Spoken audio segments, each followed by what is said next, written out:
Corona virus کی منحوس وبا نے سماج کے تمام طبقات کو یکساں طور پر متاثر کیا ہے۔ انسان خود کو اس وبا کے قہرناکی سے بچانے میں عموماً ناکامیاب ہی رہا ہے۔ شعر و ادب سے وابستہ شخصیات بھی اس مہلک وبا کی زد میں آ کر یکے بعد دیگرے فیصلہ کن ہوئیں اور ہم کچھ بھی نہ کر سکے۔ مدد تو دور، ان کے آخری سفر میں شریک بھی نہ ہو سکے۔ بے بسی کے اس احساس کو کم کرنے اور پسماندگان و متعلقین کے غم میں شریک ہونے کی اپنی سی کوشش میں کیا حرج ہے۔ پیش ہے حساس دل رکھنے والے شاعر و ادیب رضوان احمد فاروقی کے تاثرات۔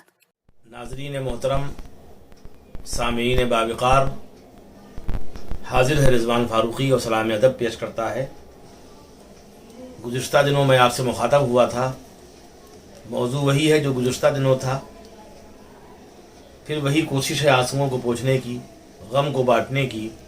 گزشتہ دنوں میں نے گفتگو کی تھی دو اہم شخصیات پہ جو شہر نگارہ سے تعلق رکھتی تھیں، اور دونوں کورونا کی اذیت ناکی کتاب نہ لا کر دنیا سے فوت ہو گئیں۔ ایک شخصیت تھی جناب احسن اعظمی کی، اور دوسری معین الاسلام صوفی بستمی صاحب کی۔ آج بھی ایسی ہی شخصیات پہ گفتگو کرنی ہے۔ نام نامی اسم گرامی ہیں ڈاکٹر وضاحت فاروقی، ڈاکٹر رخسانہ نکہت لاری ام ہانی، ڈاکٹر شمیم صدیقی۔ تینوں شخصیات کا تعلق ہمارے لکھنؤ سے تھا، شہر نگارہ سے تھا، شعر و ادب سے تھا۔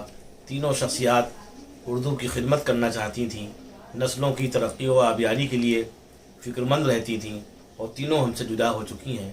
تو ہم پہ لازم ہے کہ ہم جس قدر ان کے اوصاف حمیدہ بیان کریں۔ اسی کوشش کے لیے میں گفتگو کا آغاز کرتا ہوں ڈاکٹر رخسانہ نکہت لاری ام ہانی سے۔ ان کی شخصیت کے کئی پہلو ہیں اور ہر پہلو روشن ہے۔ وہ ایسے گھرانے میں وجود میں آئیں جہاں ہمہ وقت شعر و ادب پر گفتگو تھی۔ والد پدم شری مقبول احمد لاری نے آل انڈیا بین اکیڈمی قائم کر رکھی تھی۔ والدہ عظیم النساء صالح فکر اور مقدس جذبات سے معمور خاتون تھیں، جو شوہر کی تابع اور فرما بردار تھیں اور چاہتی تھیں ان کی تمام اولادیں والد کی عزت و احترام کے ساتھ دل سے قدر کریں۔ مقبول صاحب کو اللہ نے دولت و ثروت اور ذہانت و فطانت کے ساتھ 5 اولادیں عطا کی تھیں، 4 بیٹیاں اور 1 بیٹا مظفر احمد لاری۔ سچ ہے کہ لاری خاندان میں مقبول احمد لاری جیسی مقبولیت کسی دوسرے لاری کو نہ نصیب ہوئی، مگر اپنی بیٹی رخسانہ سے سماج میں انہیں جو عزت و اکرام ملا وہ بھی کسی اور طرح ممکن نہ تھا۔ جبکہ لاری صاحب کی سبھی بیٹیاں تعلیم یافتہ اور مہذب تھیں، مگر رخسانہ نکہت لاری کو اللہ نے متضاد صفات اور صلاحیتوں کا گنجینہ بنایا تھا۔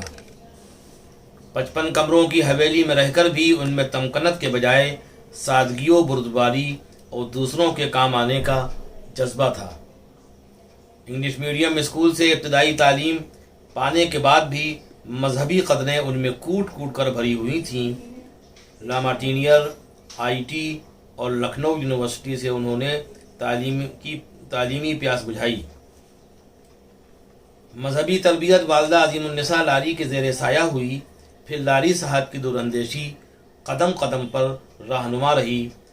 بڑے درجات میں جہاں دیگر مخلص اساتذہ کے ہمراہ پروفیسر یونس نگرامی صاحب نے ان کی مدد فرمائی، وہیں کلام اللہ کے ساتھ دینیات کی تعلیم کے لیے ابتدا ہی سے انہوں نے ایسی شخصیت کا انتخاب کیا جو ایشیا کی مشہور دینی درسگاہ مدرسہ عالیہ فرقانیہ کے محتمم کے منصب پر فائز تھی۔ بہت بااصول اور محتاط رویوں کی شخصیت تھی۔ لاری صاحب نے نہ جانے کس طرح انہیں بوتل میں اتارا کہ وہ رخسانہ نکہت لاری اور چھوٹی بہن سبیہ ناز کو پڑھانے کے لیے رضامند ہو گئے۔ یہ شخصیت تھی مولانا علاء الدین صاحب کی، جن کا تعلق ہردوئی سے تھا، اور وہ اپنے وقت کے جید عالم دین بلکہ ہردوئی کی بہت ہی بزرگ شخصیت حکیم ضیاء الدین صاحب کے حقیقی چھوٹے بھائی تھے۔ دونوں بیٹیاں مذہبی ذہن کے ساتھ شاعرہ اور ادیبہ بنیں۔ لاری صاحب کی دونوں بیٹیاں قلم کی دھنی ہیں۔ تقریر و تحریر میں یکساں قدرت ہونے کے سبب رسائل و جرائد کے ساتھ مذہبی اور ادبی اجلاس میں ان کا کردار اہم ہوتا ہے، مگر رخسانہ نکہت کو اللہ نے کچھ زیادہ ہی نوازا تھا۔ ان کے یہاں بڑا اعتدال سوجھ بوجھ تھی، اسی لیے انہوں نے متعدد میدان سر کیے، ضرورت بھر شاعری کی، مگر نثر میں کافی معیاری کام کیا۔ یکسوئی کی کمی رہی، کسی ایک سمت میں مستقل مزاجی سے کام نہ کر سکیں، لیکن حسب ضرورت مضامین سپرد قلم کرتی رہیں۔ بیشتر مضامین وہ ہیں جو کہیں کسی سیمینار و سمپوزیم یا کانفرنس کے لیے لکھے گئے، پڑھے بھی گئے، مگر تشہیری ذرائع کا استعمال نہ کر کے کہیں کنارے ڈال دیے گئے، کہیں کسی جریدے میں شائع نہیں کرائے۔ ایسے مضامین پر ان کی چھوٹی بہن صبیہ ناز صاحبہ کی یقیناً نظر ہوگی، اب جب کہ ڈاکٹر رخسانہ نکھت لاری صاحبہ کا باب حیات بند ہو چکا ہے اور خاندان میں کوئی دوسرا ایسا نظر نہیں آتا کہ ان کے بکھرے ہوئے کاموں کو سمیٹے، ترتیب دے اور لائق اشاعت بنائے۔ دل کرتا ہے کہ ان سے درخواست کی جائے، یعنی صبیہ ناز لاری سے، کہ جیسے انہوں نے اپنے والد گرامی مرحوم و مغفور قبلہ مقبول احمد لاری پر لوگوں کے تاثرات کو ان کے نہ رہنے پر کتابی شکل دی، ویسے ہی وہ اپنی بڑی بہن ڈاکٹر رخسانہ نکھت لاری ام ہانی پر آنے والے تاثرات کو کتابی شکل میں لا کر بہن ہونے کا حق ادا کریں۔ بالخصوص ان کے مطبوعہ اور غیر مطبوعہ مضامین کو ایک کتاب میں مختلف ابواب قائم کر کے ایک جگہ یکجا کر دیں۔ ڈاکٹر رخسانہ نکھت لاری کی حیات جہد مسلسل اور پیہم قربانیوں ایثار سے عبارت ہے۔ ان پر غموں کے پہاڑ ٹوٹے، مگر وہ عزم و استقلال کا کوہ گراں بنی رہیں۔ بہرحال ہر حال میں ثابت قدم اور صابر و شاکر رہیں۔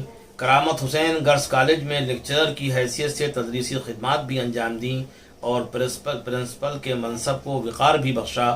غریب بچیوں کو تعلیم کے لیے آمادہ بھی کیا اور ضرورت پڑنے پر ان کی فیس بھی دی۔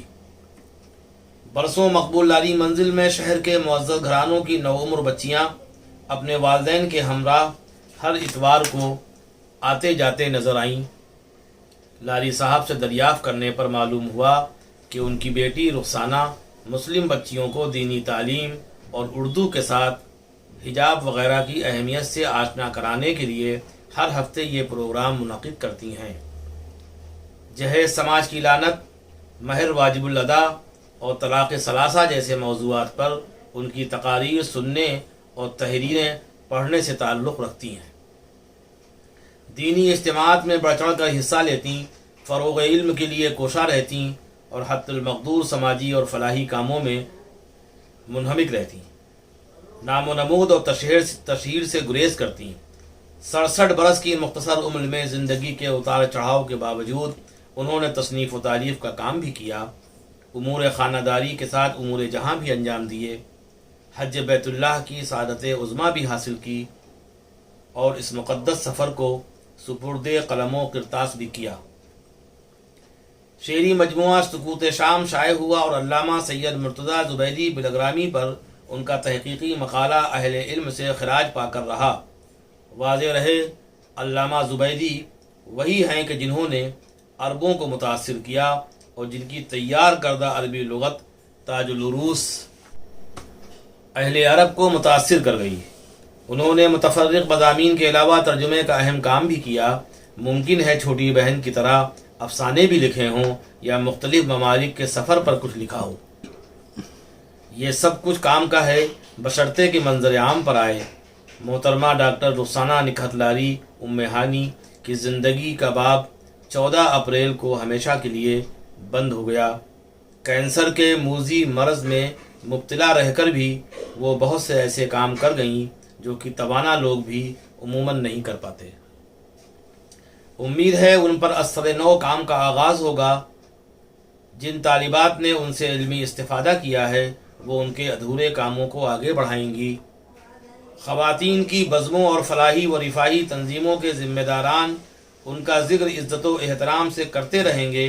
آج کے دور میں یہی بہت ہے۔ ڈاکٹر شمیم صدیقی پختہ کار نثار ہونے کے ساتھ بڑے بذاقتہ اور رکھ رکھاؤ کے انسان تھے، مگر یہ عقدہ ان کے انتقال پر ہی کھلا کہ وہ علی گڑھ کے تعلیم یافتہ بھی تھے۔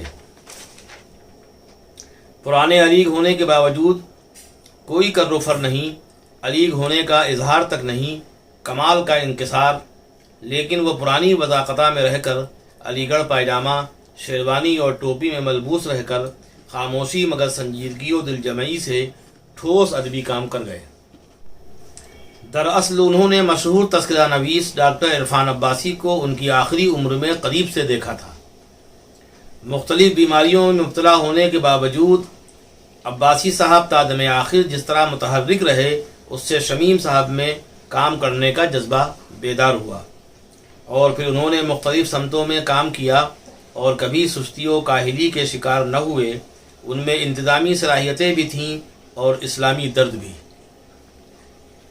وہ چاہتے تھے کہ نوجوان نسل علوم جدیدہ کے ساتھ مذہبی علوم سے بہرور ہو، مسلمان جہاں جس میدان میں رہیں وہ وہاں اسلامی تشخص کے ساتھ رہیں، اپنی پہچان نہ چھپائیں۔ وہ الہدیٰ ماڈل اسکول سے بھی وابستہ رہے۔ اتر پردیش اردو اکیڈمی سے بچوں کا رسالہ باغیچہ نکلا تو اس ننھے پودے کو سینچنے میں بھی ان کی صلاحیتیں کام آئیں۔ وہ اس رسالے کے اعزازی مدیر رہے۔ 25,000 ماہانہ اعزازیہ طے پایا۔